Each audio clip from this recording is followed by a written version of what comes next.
Alright, we'll do a video on some maintenance on the 1918 A2 b.a.r.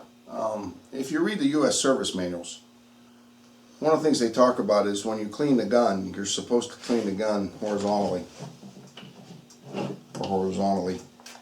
and not stand it up on the end and run the cleaning rod in from up here. And the reason for that is, on this gun, is you have your buffer tube assembly down here.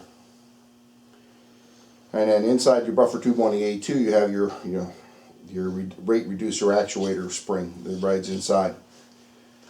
Here's the problem that I've run into many times is, first of all, people clean it improperly. Second, and I'm guilty of this, a lot of times when you store a gun, especially for long-term storage, you oil the crap out of it, and then what do? You stand it up in your safe. So it's standing in your safe, all nice and oily, and the oil is running down in here. Okay, and what will happen is the oil, next time you shoot the gun, will attract dirt. It causes the buffer not to function and the rate reducer to stick. So, in one of my earlier videos with my son shooting one of my b.a.r.s, the rate was going up and down. So I knew it was sticking. So I went on YouTube and I said, well, I haven't done it in a while, see what videos are out there on how to clean the buffer on an A2 b.a.r, and guess what? There aren't any. So here we are. It's really a really simple thing if you have the right tools. What do you need? First, you need a 1918 A2 b.a.r.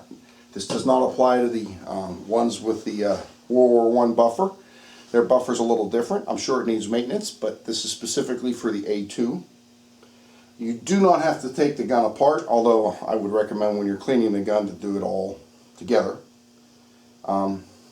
This buffer assembly is not something you have to do every time you shoot the gun. Maybe once a year, once every 6 months, depending on how much you shoot them. They are expensive to shoot. But to get to the buffer assembly, you come in through the buttstock, and we'll show you that later in the video. But prior to coming in through the buttstock, if you take the pistol grip off, or the pistol group, or the trigger group, or whatever they call it,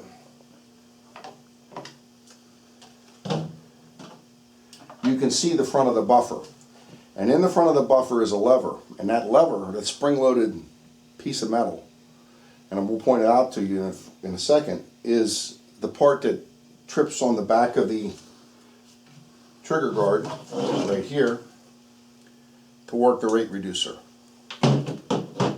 Alright, let's put this down here.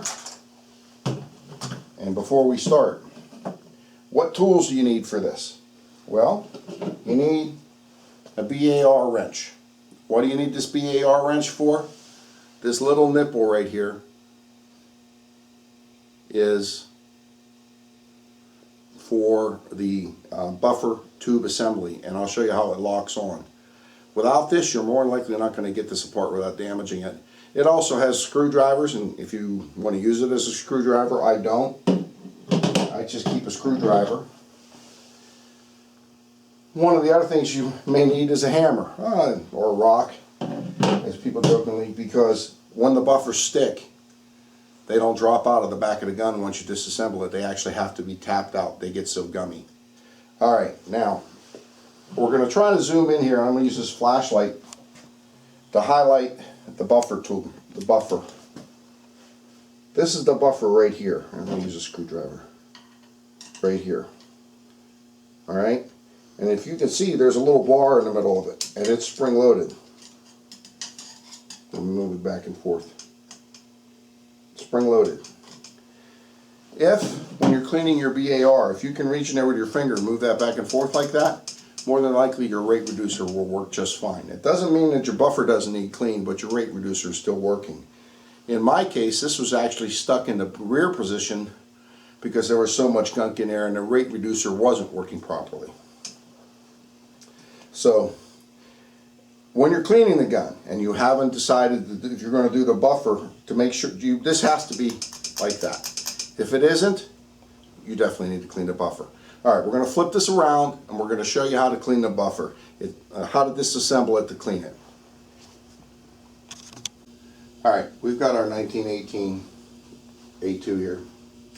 This is the same one we had before, only this time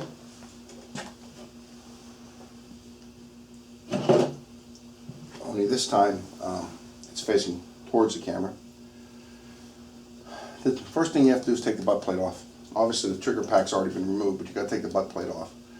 On the later 1918 A2s, there's two screws, one here and one up here. I'm sorry, on the early 1918 A2s, there's two screws, one up here and one here. On the late ones, like this gun, there's only one screw. There's one screw here and a pin here. And since I set my screwdriver off to the side, I'm actually going to use my Browning tool. See if I can get it to work.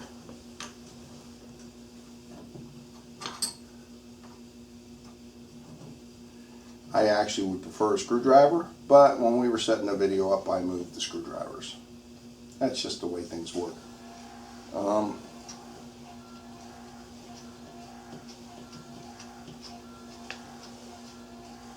Screws coming out.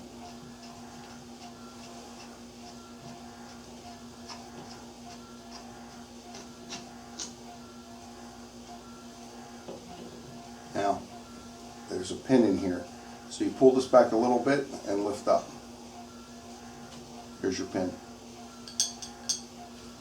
Okay.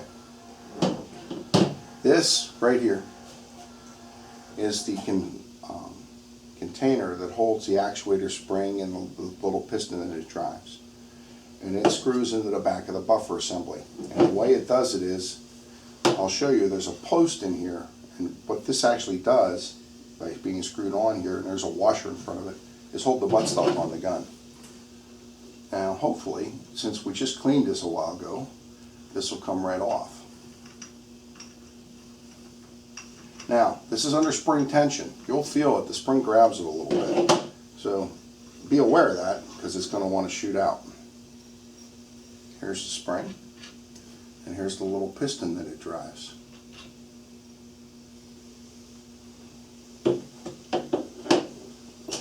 Now, the buttstock will come off. Remember, I just said there is a washer in there.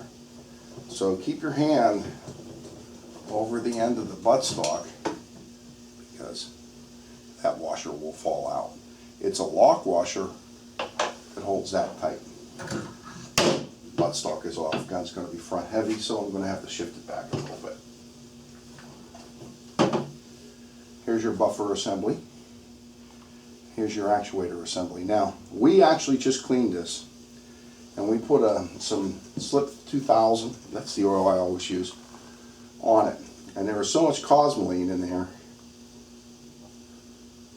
that it is bleeding the black stuff off the gun, because the oil we use is a light brown and clear, and mostly clear. Now, here's the part that's important. This is why you need this tool.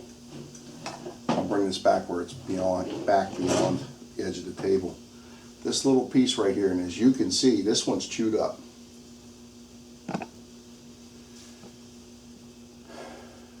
This little piece, there is a hole, and you have to put that in the hole. If I go that way, I would be tightening, so I'm going to go this way. And you'll feel it. It goes right in.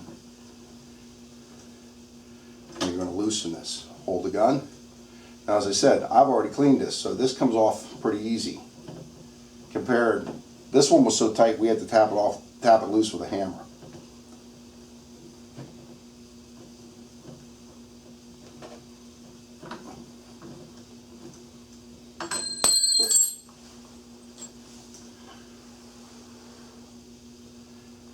Fortunately for me, it stopped right where I could see the hole. Now, this is loose enough I should be able to take it off with my hand. Okay, I'm going to have to hold some of these pieces in. Here's your assembly. There's the, as you can see, somebody marred this up years ago using some tool that wasn't this. There's the hole that this goes in.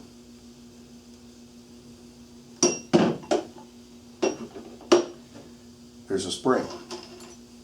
Oh, there's part of your buffer. Now, in theory, these should come right out. You should be able to push your finger on these in the front and they'll come right out. Now this one has been cleaned within 2 weeks, but it does have hydraulic pressure from the oil. So, if we can see this. I want to get these out before they fall out. These are the buffer spacers. They go in the gun like this. My finger's the back of the gun. They go in this way. There's 4 of these. This particular gun, when I took it apart, they were in backwards. I have no idea why, but they were. So you wiggle them out. As you can see, they have a light coat of oil on them. That's from when I cleaned it. Now, one of the things you'll find, once I pull one of this brass piece out here, I'll show you. This brass piece, there's a cut here, and sometimes this will expand. Especially if you get a weak recoil spring and it really starts pounding off the buffer. These pieces can break. You need to make sure they're not broken. Or they can bend a little bit, and there's teeth in here. So sometimes they will grab when they go in and out.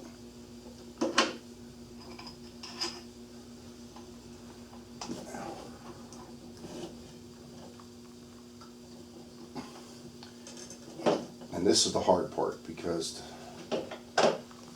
my fingers are not long enough.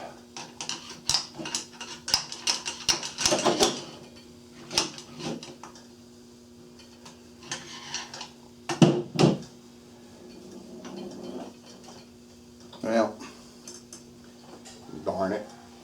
I can move it forward, but I can't get it to come backwards because it's so greasy.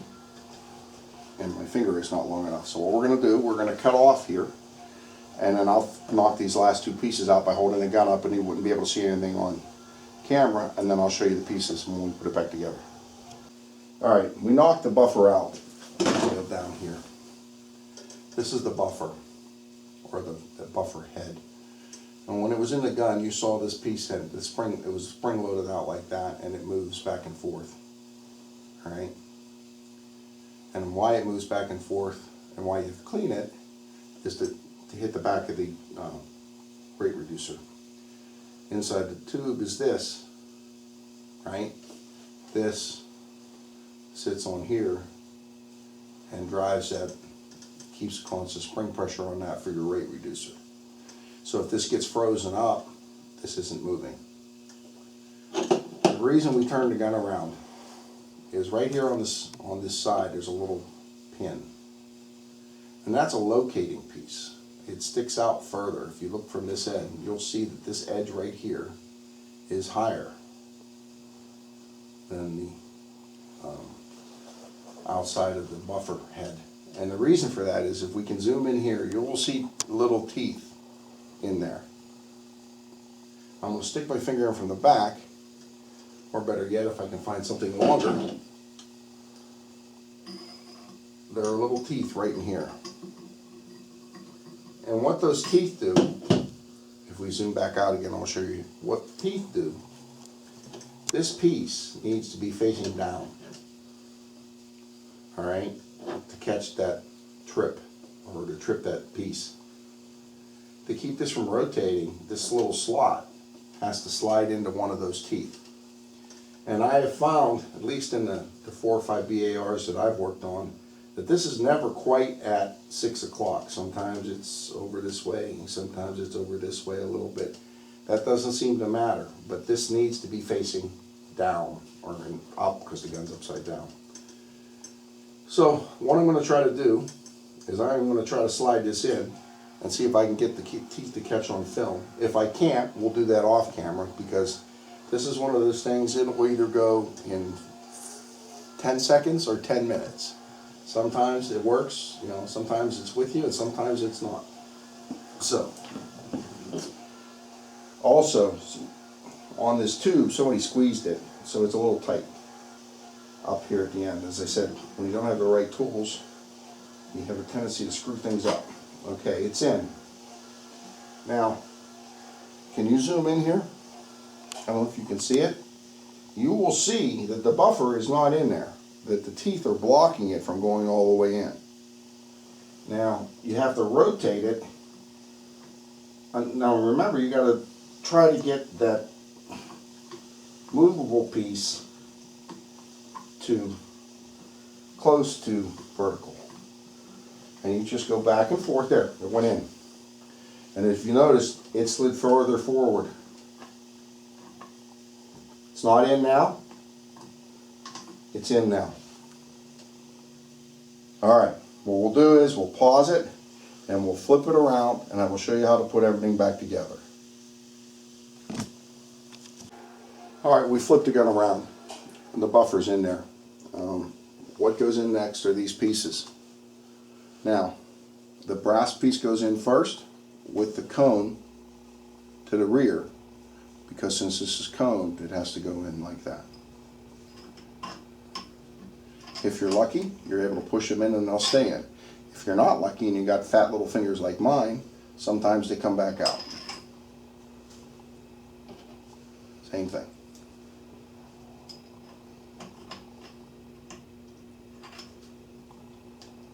Now, as I said, this has a tight spot in it, and it likes to grab. There we go.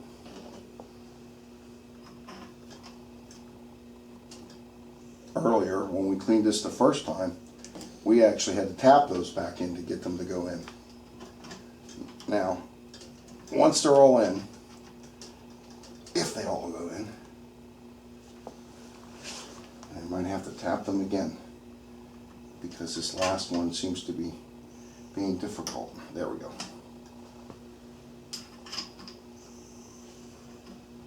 Once they're all in, if you've assembled this properly, when you insert the spring, see how it's recessed just a little bit? That gives it the teeth on this enough to grab. Alright, we're going to have a little editing glitch there. What happened? Me didn't remember where the camera was focused. And when you put the spring in, it has to be in far enough that there's a few lips of the threads available. If the spring is flush or out, the buffer's not all the way in, or there's a gap in between those little bronze and metal discs. This is that assembly. If you notice, I added purple antices to it. That's something I do simply because I like things to come apart easy without being tapped. And this is all held captive by the stock anyway. Alright? This goes in like that, and you thread it by hand till it catches.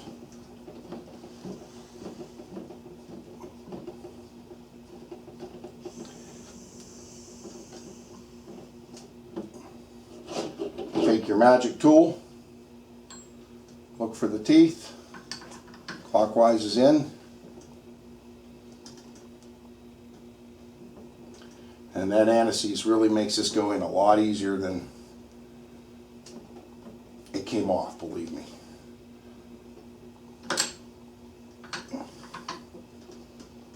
Until it's tight. Now,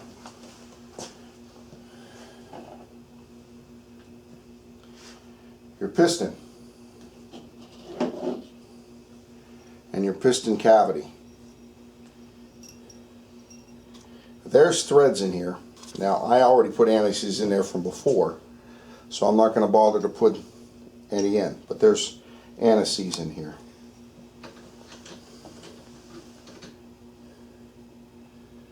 Alright.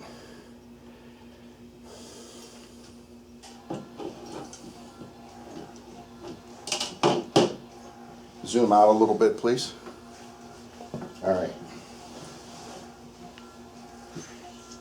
Buttstock goes back on. And since I'm too lazy to have taken the sling off, I have to wiggle. Oh, I forgot to show you one thing. On the buttstock there's a cut here and here. That'll fit into cuts on the receiver, so the buttstock can't be going on wrong. Get the buttstock on. place. It's in place. Now, if you can see, here's that little piston I just inserted.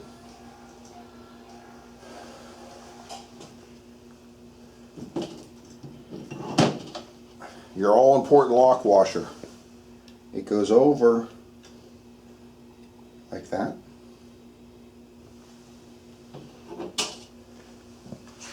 This catches the end of the piston, drives it forward, and it'll actually drive it all the way forward to the buffer head. You slide it down, keep sliding till it stops. You manually start it. And you will feel it when it catches. Alright, got my tool.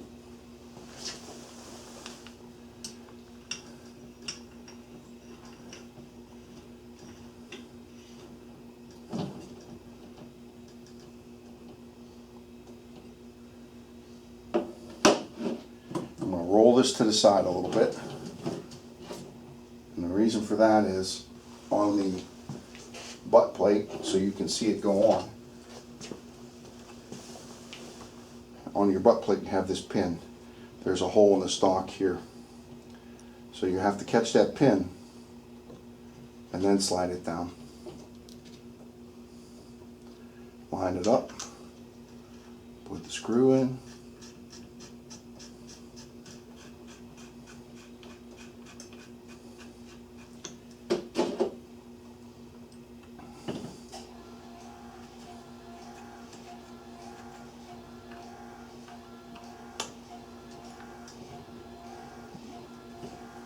Alright, it's back together. Now, if we did this right, when you stand the gun up, and the camera's not going to catch this, so just catch this general area, and you'll be able to hear it. That's that spring-loaded piece moving back and forth under spring tension. I push it down, it's snapping back up. Pistol grip goes in, lowered down like that, so it engages that spring piece.